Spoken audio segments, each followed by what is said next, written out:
Welcome to the inaugural episode of Your Authentic Executive. I'm Dr. Janine Peak Emsick, and I am thrilled to have you join me on this journey of discovery and growth. Here on Your Authentic Executive, we believe that the heart of leadership lies in the stories that we live.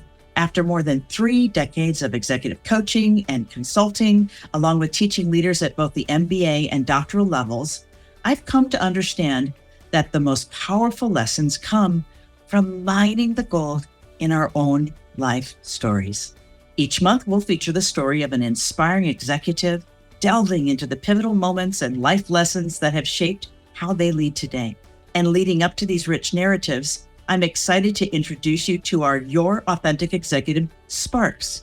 These are 3 powerful lessons lifted from an executive's life that will light the way to our upcoming podcast. If you want to be the first to hear about new episodes of Your Authentic Executive and these illuminating sparks, be sure to follow me on LinkedIn or sign up for our mailing list at yourexecutivecoach.com. I can't wait to share these stories with you and explore the authentic leadership that lies within each of us.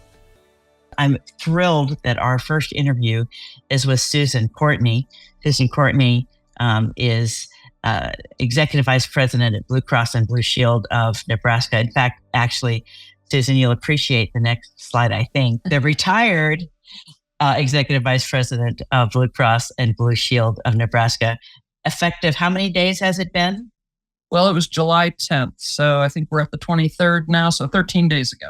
About 13 days, and now we're counting in the other direction in comparison to how we were counting leading up to it. So thank you, Susan, for your time today, now that you have entered the wonderful world of our retired executives.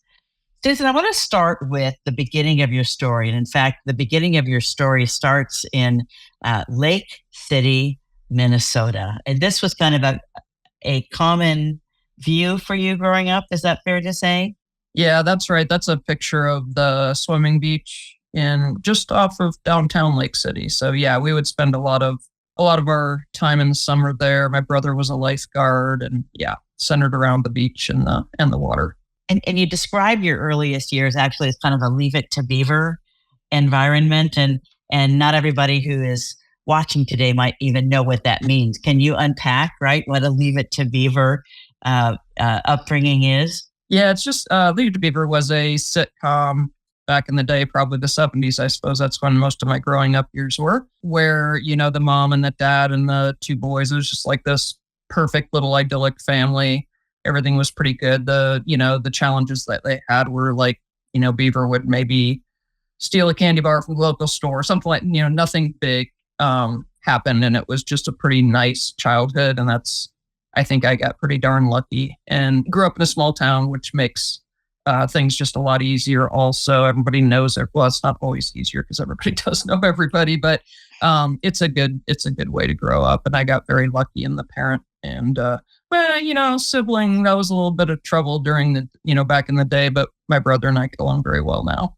And so a part of that story is you're being the younger sister of your older brother. And can you describe that dynamic a little bit?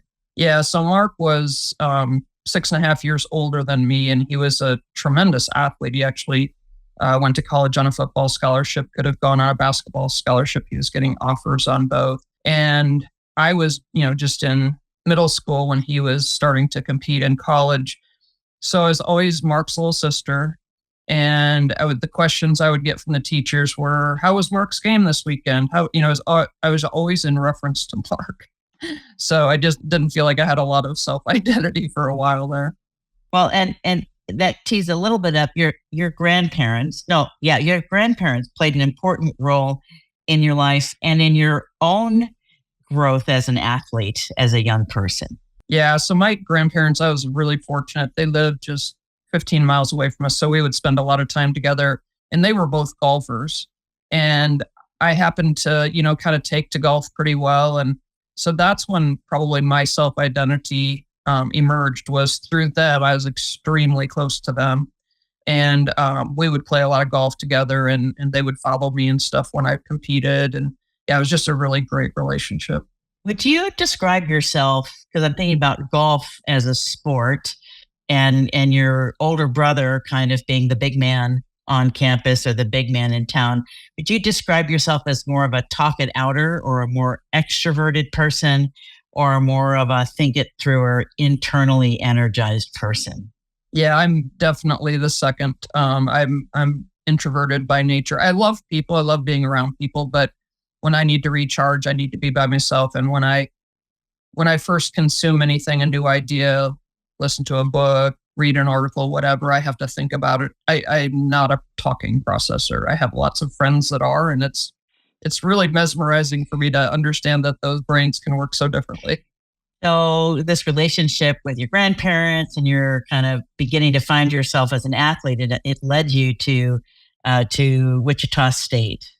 Yeah, my strategy was to go as far south as I could because growing up in Minnesota, the golf season is pretty short. And so I wanted to go as far south as my skills could take me while still getting a scholarship. And that landed me in Wichita State. So that was my logic. And it was a lot of fun. I played there for a couple of years and learned a lot. It's 12 hours driving from my hometown. So I definitely got away a little, and that was good for my growth as well because you can't just get help from the family quickly. So it was good and that was back when we didn't even have cell phones or anything. Right. Yeah. And your describing of that situation is probably one of a key skill that you have of both being able to envision the future and weigh that against the realities of kind of life or work. You're nodding. Would you agree with that? Kind of describe that skill that you have. Yeah, I didn't really think of it as a skill actually until you brought it up once, Janine. But I do have kind of a zoom out, zoom in way of looking at things. And I think, like when I was thinking about I want to continue playing golf and kind of the strategy of getting as far away as possible, but, finding an environment I would thrive in, that sort of thing. Then I had to zoom into the reality pieces and understand what that would mean. And I think I've used that over and over, like you said, throughout my growing period and then through my career period. So, and now I'm using it in retirement. There you go. Well, it'd be interesting I'll get to follow some of that story as well, won't I? So you did the zoom in, zoom out, and you actually have talked about some of what you were weighing in making a decision prior to transferring to University of Minnesota. Right. I was a pretty good golfer, but I was not a great golfer. And when I was a kid, like in my teens, I thought, well, maybe I could make the tour. That was really the dream, right? But then the reality set in that I wasn't that good of a golfer. I probably could have made one of the mini tours. And like some of my friends, lived out of my car eating peanut butter sandwiches to get by because I wasn't good enough to break into the top echelon. So I, kind of that reality set in of, okay, what do you need to consider? Well, I needed to get in-state tuition. So that's how Minnesota got on the radar if I was going to give up the golf scholarship. And I was also trying to major in engineering while playing golf. That was really hard. Student athletes do not have an easy ride. So when I went back to Minnesota, I changed my major slightly. I went to computer science, which at the time was kind of new and emerging, which is interesting. It makes me feel very old. But really considered what's the best fit for me in Minnesota, definitely from an in-state tuition standpoint, as well as a respected university. Really trying to get myself on track for, I got to get a job pretty soon, in the next couple of years. So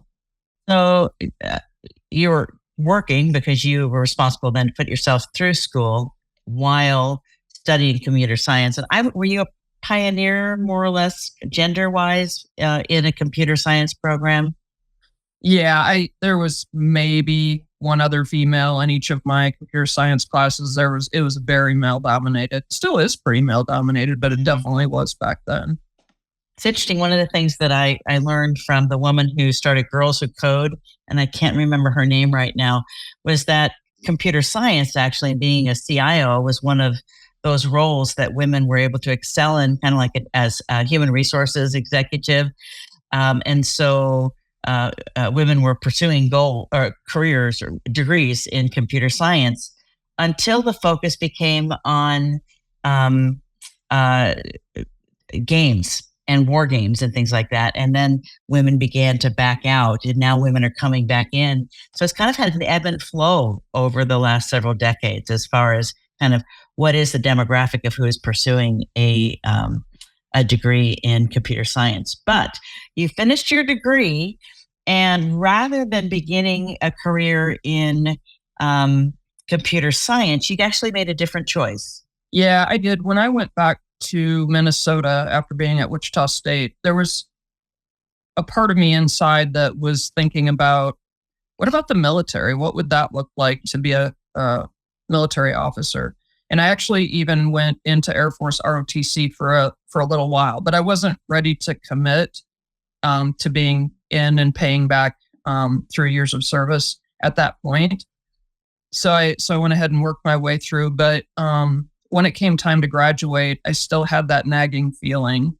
And so I decided, it's one of those decisions that's now or never. It's not one you can come back to later because you age out of the possibility. So yeah, I went to see the Navy recruiter. I had a strategy here as well.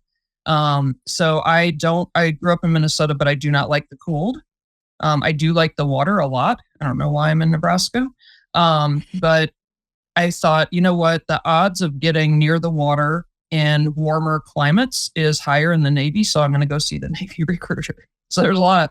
I didn't have any, my family wasn't prior military or anything. So I didn't have any of that guiding me. It truly was as shallow as wanting to be in warm weather near the water.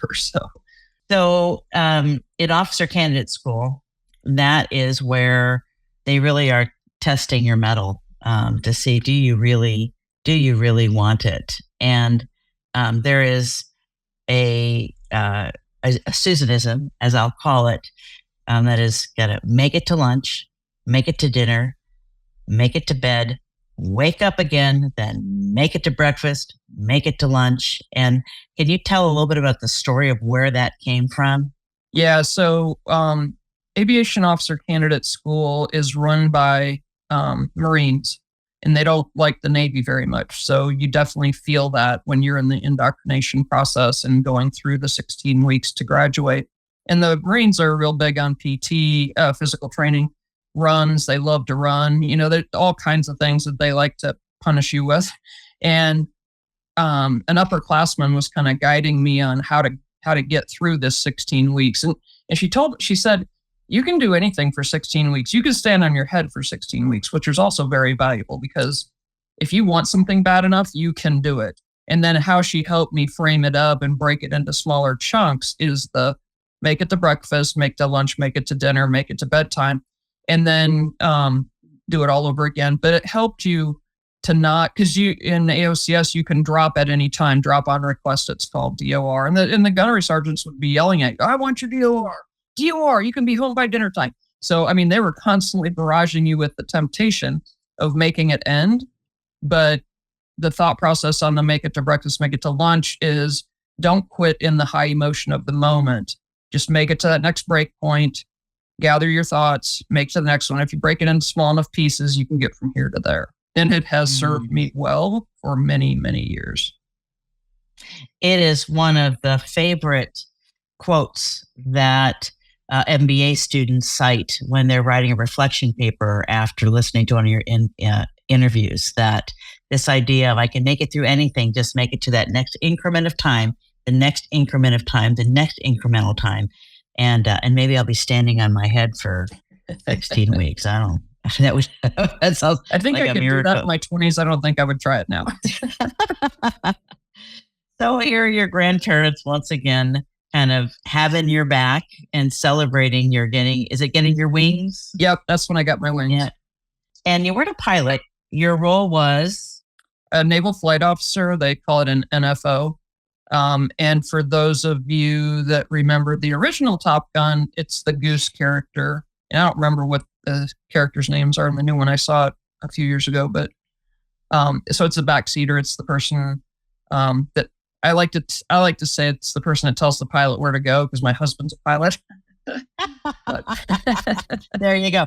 And so just contextually, this is in the middle of the Cold War, Yep. right? And so this is a TACAMO aircraft. Did I say that correctly? Yep, TACAMO. And It stands for take charge and move out. So okay. And just describe what your role was, because this is absolutely fascinating. Right. So we were part of the communications platform that is planned for, in the event of a nuclear war, how we would continue to communicate.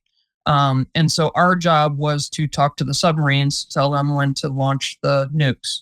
And what we would do is have a preset area that we would go to and the subs would go to. The subs would come close to the surface and drag an antenna. You can see it on the picture there. And we would orbit, meaning turn in tight circles, and a 5-mile long wire would come out of our tail, and we'd go in circles so we could get as much vertical attenuation as possible so that the signal would go through for the sub. And it basically had the launch codes to launch the nuclear weapons. And there's a movie, Crimson Tide, shows this from the sub's perspective. So your role was to fly, was it like 12 hours out into the Pacific Ocean, and you were guiding that flight, telling the pilot where to go. Then concurrently, a submarine would be navigating at your meet point and have an antenna that was coming up towards the surface. Right. And then you would release a 5-mile wire that came down. And that relationship between the wire and the antenna that's being received from the sub contain the nuclear codes? Yep, we would send the nuclear codes over that transmission. And so there's a few roles that as a naval flight officer you play. One was as a navigator, and that's the telling the pilot where to go. Then there's the next step up is airborne communications officer, and that's running the back end of the airplane, which is all the crew members that are sending those messages and operating the reel that trails the wire. And then the final step in the hierarchy is mission commander. And a mission commander can either be a pilot or a naval flight officer. It just depends on who's most senior, who qualified first, basically, is who takes charge. So, and the other thing that you did that I find is interesting, just because of the precision, was in-flight fueling of the airplane. So you would coordinate with whatever the craft is that's bringing fuel to you, and you would be coordinating with that craft for, seems like a pinpoint kind of insertion of a fuel line that refuels your airplane. And Mike, you were doing that too, right? Yeah, we would practice air refueling quite often. It's a pretty tricky deal because you got to get fairly close to the tanker to take on the fuel. And, getting two aircraft really close together is not usually a good idea. So it was the most fun that I had, though, because it was high stakes stuff. So you're coming at each other at about 900 knots, 800 knots, 900 knots. You're moving towards each other. And then you roll out on a racetrack kind of pattern in the sky and get the fuel line in and take on the fuel and then separate. And it's very, very exciting. Like, just interesting. I don't know if I thought about this before, but, we go from that peaceful picture of the small town lake and, hanging out this summer and kind of my big brother, following the footsteps of my big brother, and hey, I'm going to be a golfer. No, I'm going to be in IT, and all. There's some peacefulness along with persistence in there. That's very different than the complexity of the work that you were doing on behalf of the United States in the air in the midst of the Cold War. Yeah, it was an interesting time, and I think it was a time of very high development for me, just because of the things that you're very fortunate in the military to get thrown into the deep end. Kind of, you get more responsibility than you would in a civilian job typically. So it was really a good time of growth for me. Well, that time came to an end, 1988, a year of radical change. The wall came down. And then what happened in 1989, Susan?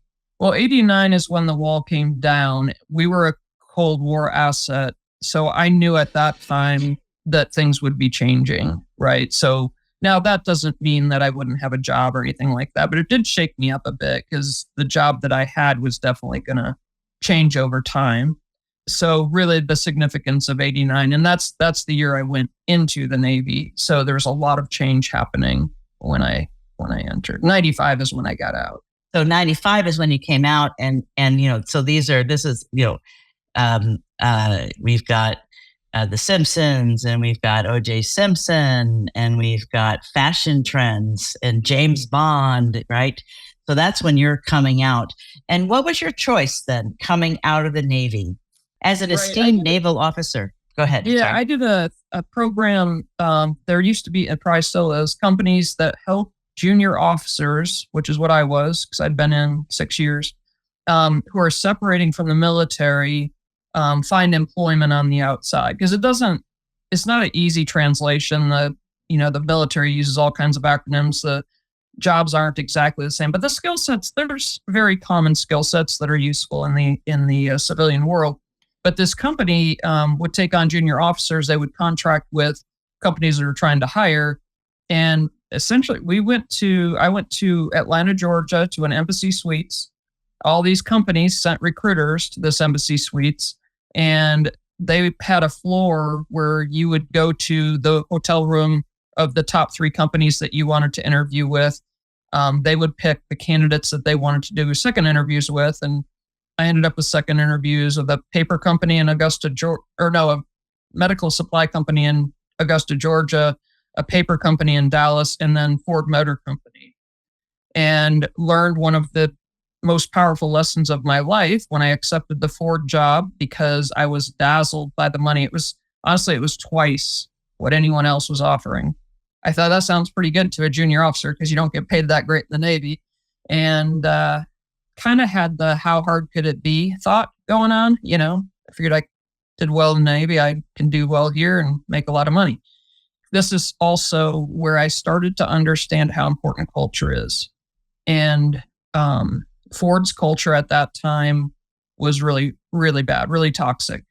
And I watched some friends who had been there longer than me, take promotions, whatever, get paid a lot more money. The money, there's a reason why they pay you that much. It's to help you put up with the toxic culture. And so you buy the boats and the other toys, the nice cars, the whatever, to soothe dealing with the toxic culture all the time.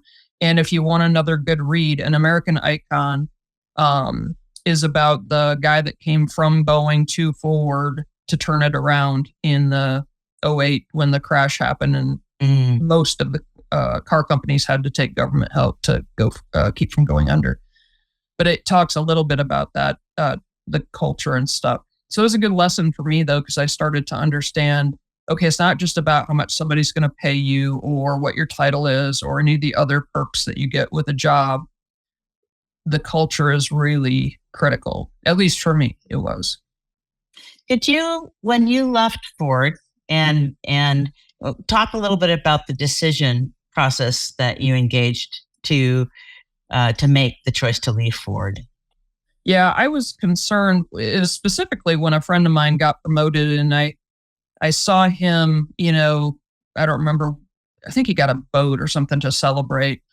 And it occurred to me that if I stayed, I would get those, those golden handcuffs as well. I would get a promotion at some point. I would get a raise at some point that would start me down that path of maybe not being as aligned with my values and beliefs as I want to be. And once you get those handcuffs on, they're very difficult to get off. And I saw it all around me there. So that's why I made that decision, is I didn't want to, kind of sell my soul, I guess. I wanted to be in control. Did you have another position lined up when you left Ford? Yeah. Yep. Okay, so that's when you knew that you were going from the Ford Motor Company to a ham bone line, if I'm not mistaken. Is that right? Supervisor of the ham boning line, yes. Very, very, very prestigious title. One men in people chase. I would say that was partly just homesickness. Hormel headquarters in Austin, Minnesota. It's about an hour and a half from my hometown. My parents were still living there, and my grandparents were still living just a little bit north of that. And so I think a lot of it was really around just being homesick and wanting to, be where I understood things. And it did help me. It actually served me well because it gave me some breathing room to kind of figure out what I wanted to be when I grew up and what, post-military life, what from college, what from, what does it look like going forward? And so I went back. My technology degree was pretty stale at this point. I'd been out for a while. And I didn't use it while I was in the Navy. So probably 7-8 years stale. So I went back, took some classes at the local community college just to sharpen up my skills. And I actually happened to be dating a guy whose father was very integrated in the Omaha area technology scene. So he brilliantly, I guess, because he wanted his son to move back home, lured me down here through an interview. So I interviewed with First Data and was selected for that job. And so started as a programmer and then moved. I missed management. So because in the Navy, you do a lot of leading. I did some at Ford and Hormel as well. And so I thought, I think my path is to combine the two. Technology is definitely good for me, but I need to lead people. That's something I believe I'm called to do. So, I moved to Omaha, worked for First Data, first as a programmer, but then moved over into technology management. And First Data with these transitions is where you met your husband. Yep. I met my husband, Pat. And actually met him and we had a pretty speedy courtship. We were engaged within 6 weeks and married within 6 months. And we just celebrated our 23rd in March. Congratulations. And for somebody who is pretty intentional in her decision-making process, that is an interesting compliment to that in making a decision that worked. You started your family. Yep. And very early on had a very significant learning experience just as a human being in general. Can you talk about that a little bit? Yeah. So we had our son Cole in October 29th. Then his twin sisters were born the following January. And so he was 14 months old at that time. That summer when the twins were just not quite 6 months old, he got diagnosed with eye cancer called retinoblastoma. And that shook me to my core. It was the hardest experience I've ever gone through. Very, very hard to have. Not just obviously the cancer diagnosis is jolting, but then you've got regular life going on and you're trying to just keep your wits about you because we have these 2 6-month-old girls. I've got to travel around to, do the diagnosis steps and then treatment steps with Cole. It was a really, really hard time. And we ended up going to Philadelphia. He had his right eye removed. And we had to wait for pathology. I thought I was going to die. We had to wait like 10 days or 2 weeks. It was a long time wondering what kind of treatment plan he would need. And we were fortunate enough that they got enough of the optic nerve that the cancer had cleared. So they didn't have to do chemo or radiation, which is really can be very destructive to facial tissue. So I was very happy for him that it would not leave that kind of permanent damage. He has a prosthetic right eye. So he only has vision out of his left eye. But you wouldn't know it if you didn't know. He acts perfectly normally. He's played some sports and in the marching band, and he drives a car. And so, yeah, it all turned out good, but that was stressful. Well, and while you were doing this, if I'm not mistaken, because I think that here we have your little twin. So this is the age that your little twins were at the time. And then there's Cole. And you actually took all 3 of the kids with you to Philadelphia because the twins were so young. Am I correct? No, Pat took care of them. So this is when I knew I got the right guy. Because he took those little twins and took care of them while my mom and I were in Philly with Cole for the surgery. And I just can't even imagine what he had to go through when he's a half a country away, trying to take care of two littles, and his son's being operated on, and he can't be there. So it was hard to make that call, but it just made sense to us to keep them stable and kind of divide and conquer, basically. So there's an internal conversation that you had in the hallway at some point that was another clarifying of your values that I'm wondering if you would share. Yeah, definitely. It is probably one of the most important points along my faith journey. So my faith has been important to me for a long time, but I think we were on the 7th floor of the Wills Eye Institute. I was looking out the window. Cole was in surgery, and I just said a little prayer and said, God, I am so grateful that I got to be his mom, and if it's your will that I don't get to be his mom on earth anymore, if he's going to be taken from me, I just want to thank you for allowing me to be his mom, and if it's possible for him to stay with us and be healed, I certainly pray that. And I just felt this crazy warm feeling come over my entire body. And it's the first time, and honestly, the most powerful time. I felt it a little bit in other prayers, but it was the first time I had felt it that powerfully. So I really did feel like he heard me. I didn't know how it was going to come out, but I felt like he heard me. And it was a really important part of my faith journey, and really understanding all of that. So here he is, right? It is a little chunk. Yep, here he is. And then here's a family picture. Yep, yeah. The twins and all of you together, and just smiling through the whole thing. And your two little girls, they like to take pictures like that almost to this day, don't they? And so if we keep going, you ended up transitioning actually to Blue Cross and Blue Shield of Nebraska. And what fueled that decision for you? So I knew that at First Data, I had probably had, the amount of success I was going to have. I didn't see a clear future there that I would enjoy. And I had met at First Data, I had met a man that I, to this day, consider one of the best leaders I've ever met. And I happened to be able to work in his organization. And he and I kept in touch when he left. He actually left and went to Blue Cross. And we'd have lunch every now and then. And he, about 3 years after he left, he said, "Hey, we got an opening in our technology area. Maybe you should apply." And so I did. And I never looked back, because the culture he created when I was with him at First Data, he created at Blue Cross as well. And that's probably the time when the exclamation points after the culture is important sentence, and there was many exclamation points. That's when I really felt that was, okay, this is really about leadership, and it's really about, how people lead. And, thankfully I had the opportunity to go work in someone's organization that really understood how important that was. During that time with Blue Cross Blue Shield, there's another role that you took on with CoreLink. Right.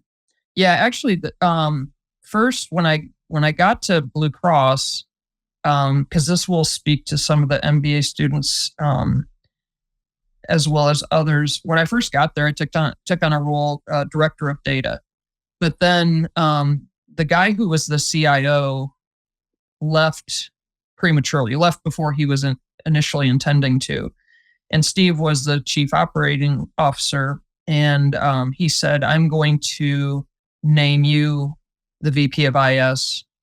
And I said, "I'm not ready, Steve." And he said, "I know you're not, but I'll be there. I'm not going to let you," he was a pilot. "I'm not going to let you crash the airplane. I might let you scare yourself, but I'm not going to let you crash the airplane." And it was a huge growth moment for me to be able to try that role on, but know that I had a safety net.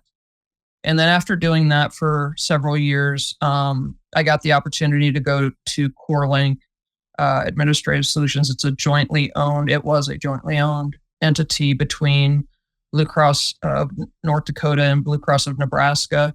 and we had an additional client that provided back-end systems to insurance companies, blue insurance companies.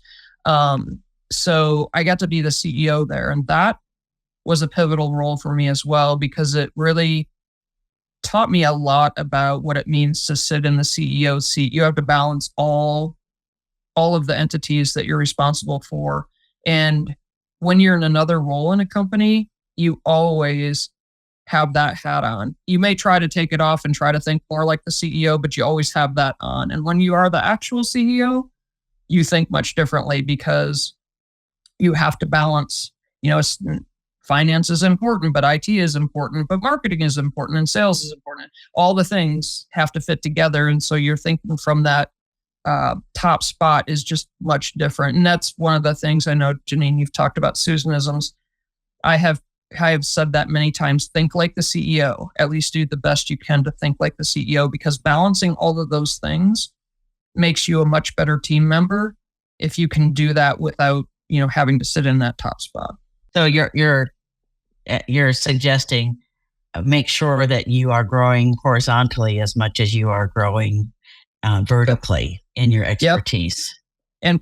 And put yourself in the shoes of each of those other leaders that are from other areas, because they have different challenges, but the more you understand their challenges and they understand yours, the better you're going to be as a company. There's an article I read years ago from Harvard that talked about developing your T-shaped skills, that learning the perspectives of, learning the skills of those, perhaps even lateral opportunities that help you understand the system as a whole, as well as your own competency strengths that are vertical. Exactly. So, okay, so one of your favorite Susanisms, if I pick up on another one, is failure is the tuition you pay for learning. You've paid your tuition, now learn. Where does that come from? So we did an agile transformation way back in like 2008 at Blue Cross, and I believe that's when that one was born, because we had still a little bit of a culture of you're in trouble if you make a mistake. You're going to get, beat up, or you're going to be thought less of, or whatever. And so it was important for us to get rid of that thinking, because all of us make mistakes, and really just learn as much as we possibly can from the mistakes we make. So I started saying, you've paid the tuition, you've written the check, it's gone from your bank account. So now learn every single thing you can from what went wrong. So really look at the root cause, look at what circumstances led to it. And I probably, Navy debriefings after flights have that same kind of, I'm sure it came from things like that I had experienced, or even golf. I had a coach when I was a golfer that said, I had a bit of a temper back in the day, and I would maybe look away if I missed a putt. If I knew I was going to miss it, I'd maybe look away. And my coach just absolutely, got after me one day, and he said, you can't look away. You have to watch it, because when it goes by the hole, it's just showing you the break that you have to play on the way back. So don't, marginalize that experience.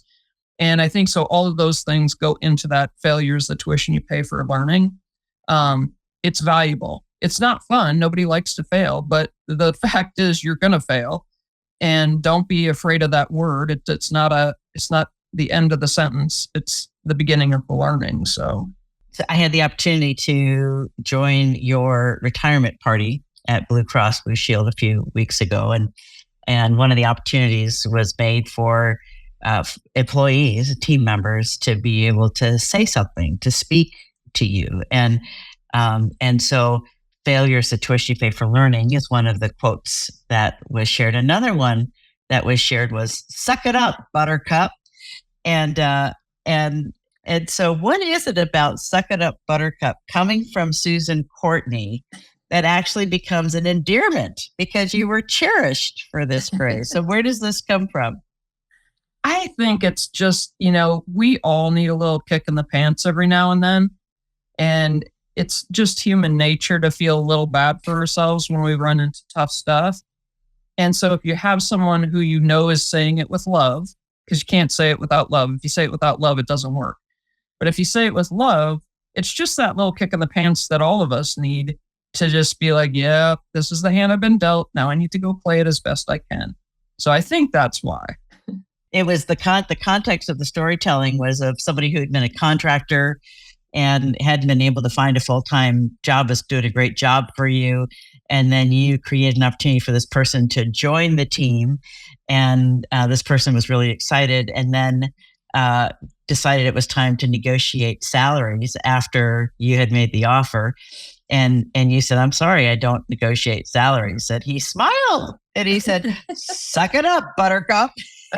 and joined the team. And so this kind of being able to create a hard line as well as know that you're being loved is very much part of the story that you have lived through your leadership career.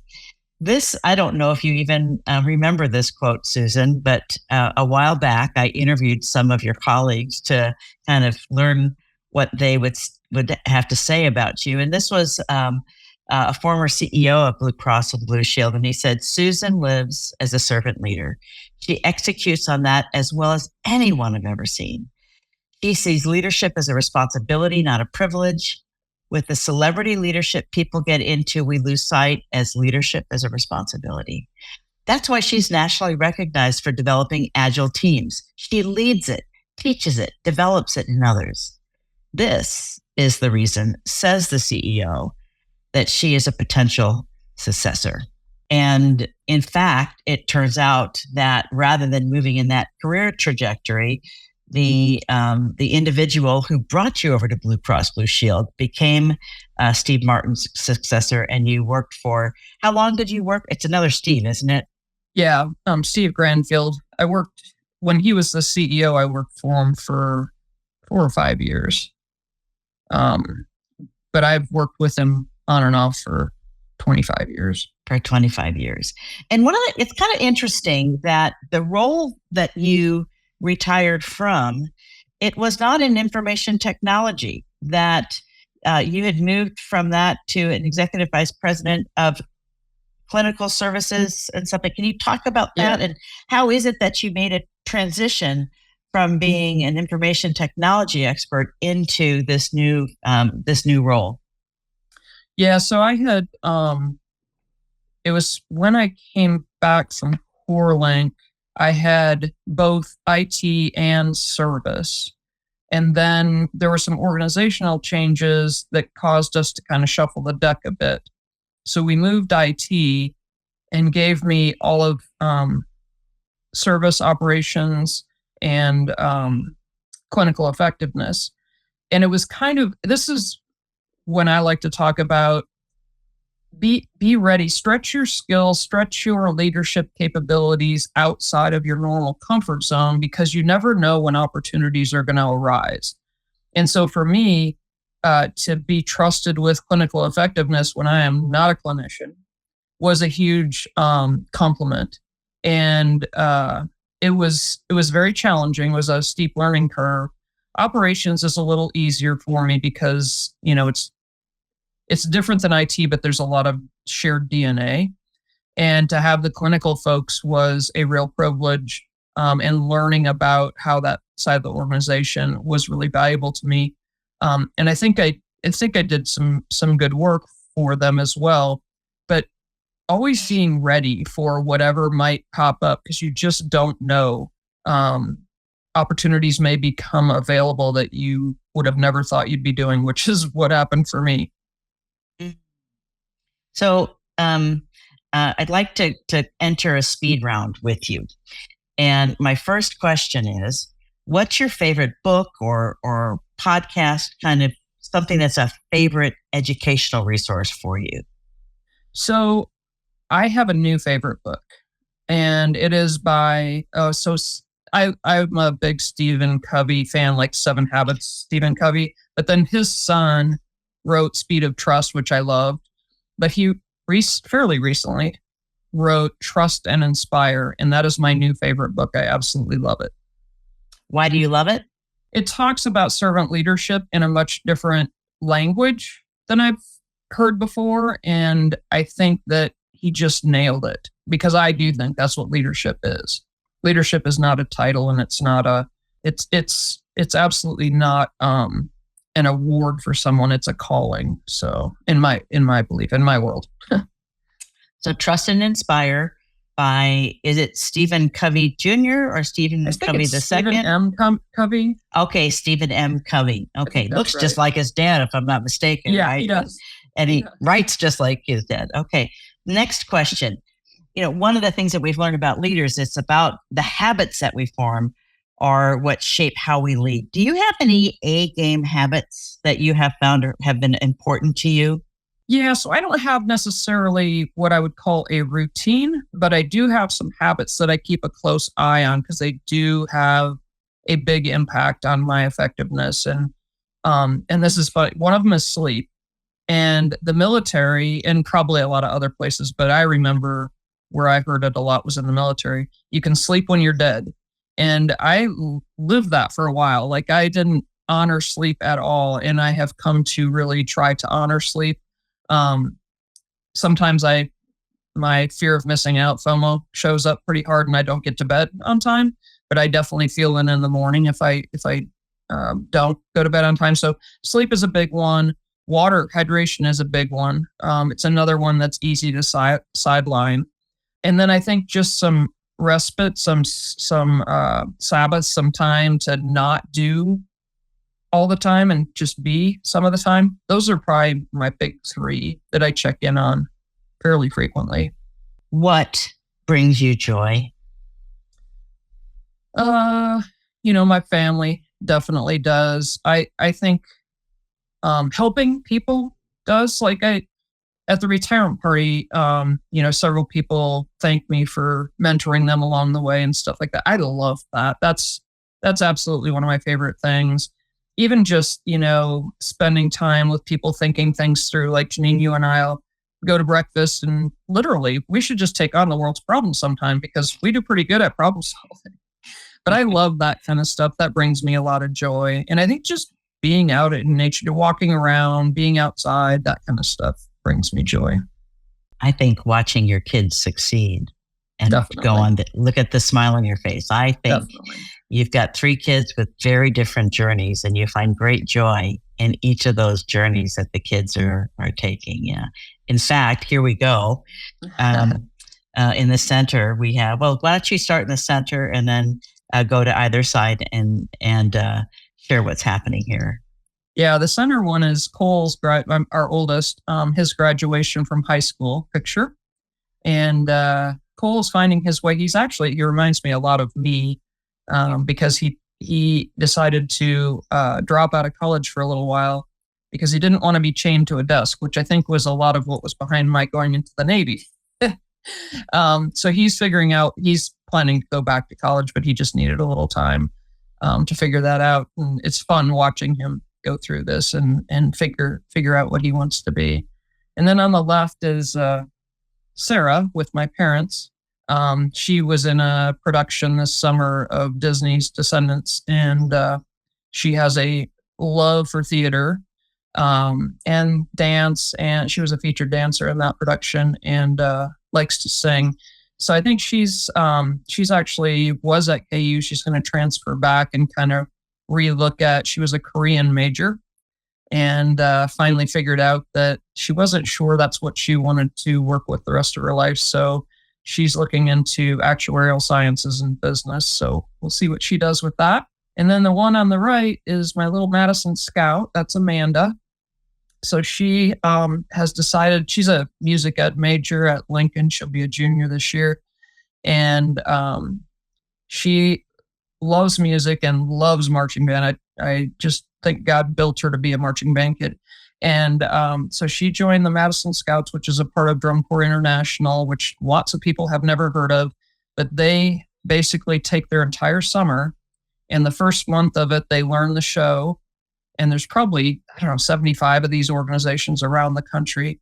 And they learn the show and then they go on tour. And she's on tour right now. In fact, today she's in Mississippi. She had 3 shows in Texas. She's in Mississippi today and then heads out to, I think, Alabama and then North Carolina. And we're going to meet up with her in Pennsylvania. And she'll play her final show in Lucas Oil Stadium in Indianapolis. But she's been a lot of fun to watch too. She's very passionate about whatever she does all in. And so it's been fun to watch her accomplish these goals this summer. So they do bring me joy. Every time I see a picture of Amanda Art, she is glowing. And so it's so interesting seeing a picture of her in her mandated, very serious kind of, facial expression as part of the adventure she is on this summer. Susan Courtney, retired Executive Vice President from Blue Cross and Blue Shield of Nebraska. Just a wonderful, wonderful leader, so highly regarded and esteemed, both in the organization and in the community as a leader, much because of the love that you have for investing in others, for the mentoring that you do for others. And while there is a retired stamp over the title that you just left, I actually believe that you have just begun, and it will be exciting to see the difference that you make in the community, in the world, in this next season of life. So thank you so much for the time that you've invested in sharing your story today. And those of you who are watching, be sure to join us next month on our next Your Authentic Executive podcast interview. You'll catch some snippets of Susan and her interview today over the coming month, and be sure to share. Thank you again, Susan. Thanks, Janine.